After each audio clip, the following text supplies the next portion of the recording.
Hello दोस्तों, स्वागत है आप लोगों का फिर से रीड बुक विद आकाश चक्रवर्ती के इस नए वीडियो में। दोस्तों, इस वीडियो में हम लोग कक्षा 10 विज्ञान के पहले चैप्टर का कुछ बहुविकल्पी प्रश्न है जो कि परीक्षा के लिए बहुत ही इम्पोर्टेंट होने वाला है, उसको देखेंगे।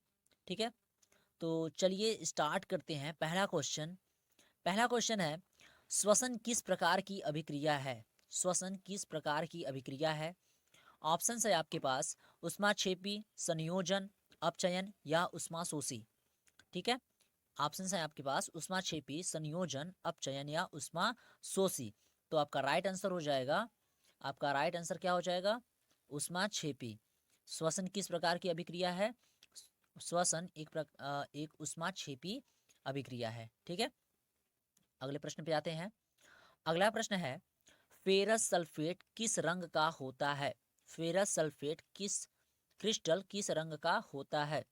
ऑप्शन है आपके पास श्वेत, हरा, लाल या भूरा। फेरस सल्फेट क्रिस्टल किस रंग का होता है? ऑप्शन है आपके पास श्वेत, हरा, लाल या भूरा। तो आपका राइट आंसर हो जाएगा हरा। आपका राइट आंसर क्या हो जाएगा? हरा। फेरस सल्फेट क्रिस्टल हरे रंग का होता है। अगले प्रश्न में आए। अगला प्रश्न है, साग सब्जियों को विघटित होकर कंपोस्ट बनाना किस अभिक्रिया का उदाहरण है?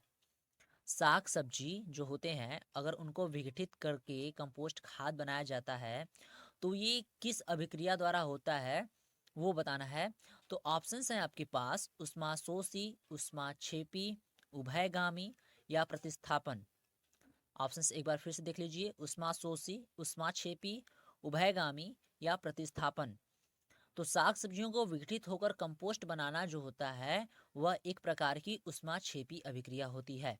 तो इसका राइट आंसर क्या हो जाएगा? ऊष्माक्षेपी। इसका राइट आंसर क्या हो जाएगा? ऊष्माक्षेपी। ठीक है, अगले प्रश्न पे आए। अगला प्रश्न है, लाल तप्त आयरन पर जलवाष्प प्रवाहित करने पर कौन सा यौगिक प्राप्त होता है? ठीक है, लाल तप्त आयरन पर जलवाष्प प्रवाहित करने पर कौन सा यौगिक प्राप्त होता है?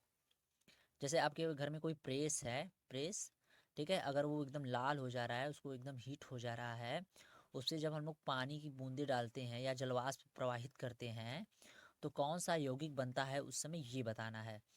ऑप्शन है आपके पास FeO, Fe2O3, Fe3O4, FeS। तो आपका राइट आंसर हो जाएगा Fe3O4। आपका राइट आंसर क्या हो जाएगा? Fe3O4। अगले प्रश्न में देखें। अगला प्रश्न है, जब सोडियम हाइड्रोक्साइड जिंक से अभिक्रिया करता है तो कौन सा उत्पाद बनता है? जब सोडियम हाइड्रोक्साइड जिंक से अभिक्रिया करता है तो कौन सा उत्पाद बनता है? ठीक है, सोडियम हाइड्रोक्साइड यानी NaOH हाइड्रोक्साइड जिंक से अभिक्रिया करेगा तो कौन सा उत्पाद बनाएगा? तो इसका राइट आंसर क्या हो जाएगा? इसका राइट आंसर हो जाएगा Na2ZNO2H2। ये फोर्थ वाला इसका आंसर राइट हो जाएगा। ठीक है, फोर्थ वाला इसका आंसर राइट हो जाएगा। अगले प्रश्न की तरफ देखें। तो अगला प्रश्न है, दूध से दही बनना कैसा परिवर्तन है? दूध से दही बनना किस प्रकार का परिवर्तन होता है? ऑप्शन है आपके पास भौतिक, रासायनिक, दोनों, भौतिक या रासायनिक, इनमें से कोई नहीं। ठीक है, तो जब दूध से दही बनता है तो ये किस प्रकार के परिवर्तन के अंतर्गत आता है? भौतिक परिवर्तन होता है या रासायनिक परिवर्तन होता है या भौतिक और रासायनिक दोनों परिवर्तन होता है या इनमें से कोई नहीं? तो आपका ऑप्शन सही हो जाएगा कौन सा? रासायनिक परिवर्तन। ठीक है, दूध से दही बनना एक प्रकार की रासायनिक परिवर्तन के उदाहरण है। ठीक है, अगले प्रश्न पे आते हैं। तो अगला प्रश्न है, निम्नलिखित में से कौन सा पदार्थ बिना ज्वाला के जलता है? ठीक है, ऐसा कौन सा पदार्थ है जो कि बिना ज्वाला के जलता है? ठीक है, जलता है लेकिन उसमें से क्या होती है, लौ या ज्वाला नहीं निकलती है। तो ऑप्शन है आपके पास मोमबत्ती, केरोसिन, कोयला या मीथेन गैस। ठीक, तो मोमबत्ती और केरोसिन, मीथेन गैस की तो आपने लौ देखी होगी, ज्वाला देखी होगी, लेकिन कोयला क्या होता है, केवल लाल हो जाता है। ठीक है, आपने देखा होगा कोयला जब जलता है तो केवल लाल हो जाता है, उसमें से लौ नहीं निकलती है। तो इसका राइट आंसर क्या हो जाएगा? कोयला। इसका राइट आंसर क्या हो जाएगा? कोयला। अगले प्रश्न की तरफ बढ़ें। अगला प्रश्न है, आलू की चिप्स में आलू की चिप्स की थैली में कौन सी गैस भरी रहती है? ठीक है, तो जो आलू की चिप्स होती है, जो कुरकुरे आता है, स्नैक्स आते हैं, ठीक है, उनकी पैकेट फुली हुई होती है, आधा तो गैस ही रहता है उसमें, तो वो कौन सी गैस भरी रहती है वो बताना है। ऑप्शन है आपके पास ऑक्सीजन, नाइट्रोजन, हीलियम या मीथेन। ठीक है, तो ध्यान दीजिए, जो भी कोई स्नैक्स या कुरकुरे या आलू की चिप्स की थैली आती है, जो पैकेट होता है, उसको सुरक्षित रखने के लिए उसमें नाइट्रोजन गैस भरा होता है। ठीक है, उसमें नाइट्रोजन गैस भरा जाता है। अगले क्वेश्चन पे आए। अगला क्वेश्चन है, सिल्वर क्लोराइड का रंग कैसा होता है? AgCl का रंग क्या है? ठीक है, ऑप्शन है आपके पास श्वेत, हरा, लाल या भूरा। सिल्वर क्लोराइड का रंग कैसा होता है? ऑप्शन है आपके पास श्वेत, हरा, लाल या भूरा। तो सिल्वर क्लोराइड जो AgCl होता है उसका रंग क्या होता है? श्वेत होता है, वो सफेद रंग का होता है। ठीक है, अगले प्रश्न में आए। अगला प्रश्न है, जब मैग्नीशियम फीता को जलाया जाता है तो उत्पन्न आग की लौ होती है। जब मैग्नीशियम फीता को जलाया जाता है तो उत्पन्न आग की लौ होती है। जो आग की लौ होती है वो किस रंग की होती है, उसका वो बताना है आप लोगों को। जब मैग्नीशियम फीता को जलाया जाता है तो जो आग जलती है तो वो किस रंग की जलती है, ये बताना है। ठीक है, ऑप्शन है आपके पास पीला, नीला, चमकीला, उजाला या लाल।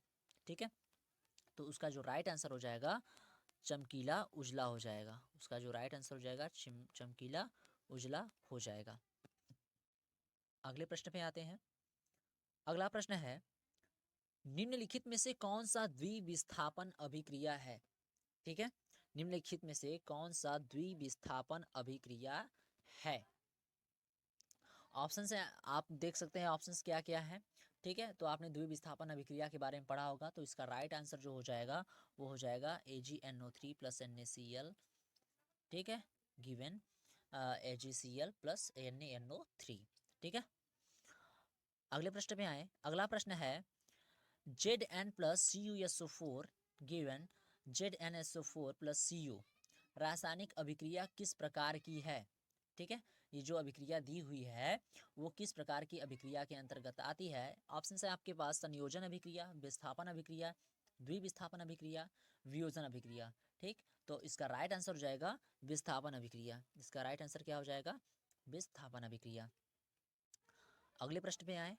अगला प्रश्न है, लौह चूर्ण पर तनुक हाइड्रोलिक अम्ल डालने से क्या होता है?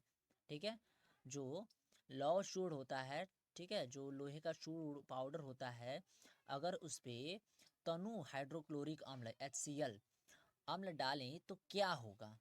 ठीक है, ऑप्शन है आपके पास हाइड्रोजन गैस एवं आयरन क्लोराइड बनता है, क्लोरीन गैस एवं आयरन हाइड्रोक्साइड बनता है, या कोई अभिक्रिया नहीं होती है, या आयरन लवण एवं जल बनता है।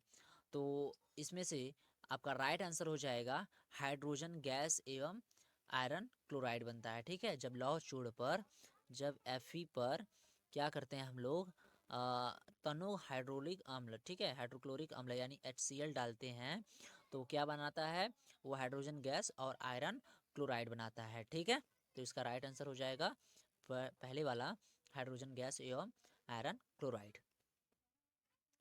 अगले प्रश्न में आए। प्रश्न है,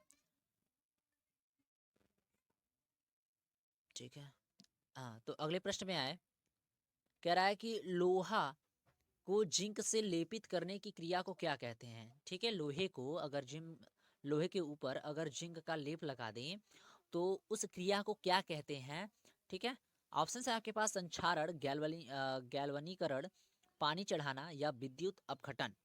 ठीक, तो इसका राइट आंसर हो जाएगा गैल्वनीकरण। इसका राइट आंसर क्या हो जाएगा? गैल्वनीकरण। ठीक, अगले प्रश्न पे आए। अगला प्रश्न कहता है, नाइट्रोजन डाइऑक्साइड NO2 के धुएं का रंग क्या होता है? ठीक है, जो नाइट्रोजन डाइऑक्साइड होता है उसके धुएं का रंग क्या होता है? ऑप्शन है आपके पास भूरा, लाल, हरा या पीला।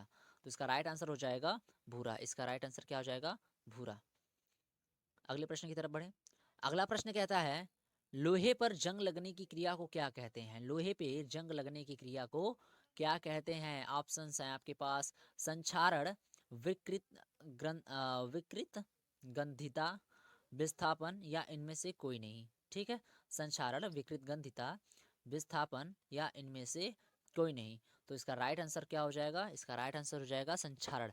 जब लोहे पे जंग लगती है तो उसका क्या होता है? उसका संक्षारण होता है। ठीक है, धीरे धीरे वो लोहा क्या होता है? खत्म हो जाता है, गलने लगता है। ठीक है, तो उसे संक्षारण कहते हैं। नेक्स्ट क्वेश्चन पे आए। अगला प्रश्न है, कह रहा है निम्नलिखित में से कौन सा बुझा हुआ चूना है? ठीक, ऑप्शन है आपके पास CaO, CaOH2, CaCO3 या Ca। Calcium oxide, calcium hydroxide, calcium carbonate या कैल्शियम। तो इसका राइट आंसर क्या हो जाएगा? कैल्शियम हाइड्रोक्साइड, बुझा हुआ चूना, CaOH2 का OH का होल ट्वाइस। ठीक है, अगले प्रश्न पे आते हैं। अगला प्रश्न है, रासायनिक अभिक्रिया में भाग लेने वाले पदार्थों को कहते हैं। रासायनिक अभिक्रिया में भाग लेने वाले पदार्थों को क्या कहते हैं? ऑप्शन है आपके पास प्रतिफल, अभिक्रिया, अभिकारक या इनमें से सभी। प्रतिफल, अभिक्रिया, अभिकारक या इनमें से सभी। तो आपका राइट आंसर हो जाएगा अभिकारक। आपने पढ़ा भी होगा अभिकारक का जो डिफिनेशन होता है अभिकारक किसे कहते हैं, तो उसमें हमने पढ़ा होगा कि अभिक्रिया में भाग लेने वाले पदार्थ को अभिकारक कहते हैं। ठीक है, अगले प्रश्न में आए। अगला प्रश्न है, रासायनिक अभिक्रिया में भाग लेने में पदार्थों को, ठीक है यही तो हो गया। अगले प्रश्न पे आए, कह रहा है Fe2O3 plus 2L given Al2O3 plus 2Fe। मतलब जो ये समीकरण दी हुई है, जो भी ये अभिक्रिया दी हुई है, अभिक्रिया किस प्रकार की है? अभिक्रिया का प्रकार कैसा है? ऑप्शन है आपके पास संयोजन अभिक्रिया, द्विविस्थापन अभिक्रिया, वियोजन अभिक्रिया या विस्थापन अभिक्रिया। ठीक, तो इसका राइट आंसर हो जाएगा विस्थापन अभिक्रिया। इसका राइट आंसर हो जाएगा विस्थापन अभिक्रिया। अगले प्रश्न में बढ़े। अगला प्रश्न है, CuO plus H2 given Cu plus H2O किस प्रकार की अभिक्रिया है?